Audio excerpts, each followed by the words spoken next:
អញ្ចឹងយើងមានគៀវសរុបចំនួន6 7 បូក 3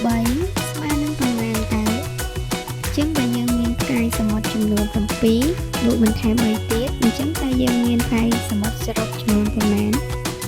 2 3 4 5 6 7 8 9 10អញ្ចឹងយើងមានផ្កាយសមុទ្រចំនួន10 9 បូក 4 ស្មើនឹងប៉ុន្មានទៅបើយើងមានក្តានចំនួន9 បូកបន្ថែម4ទៀតអញ្ចឹងតើយើងមានក្តានសរុបចំនួនប៉ុន្មាន1 2 3 4 5 6 7 8 9 10អញ្ចឹងយើងមានក្តានសរុបចំនួន13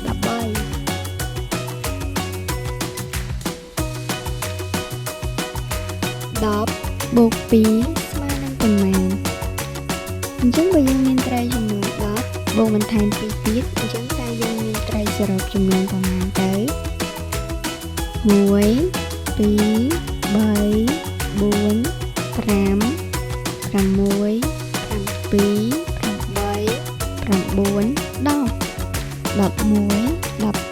10អញ្ចឹងយើងមានត្រីសរុបចំនួន12លំហាត់ចុងក្រោយ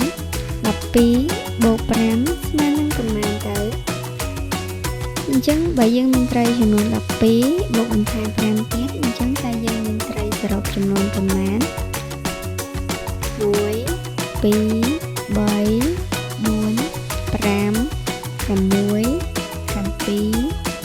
8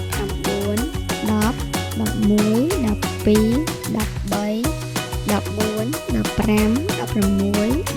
10អញ្ចឹងយើងមានត្រីសរុបចំនួន17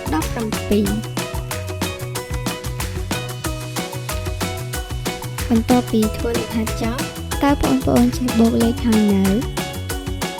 ជួបគ្នានៅក្នុងវីដេអូក្រោយ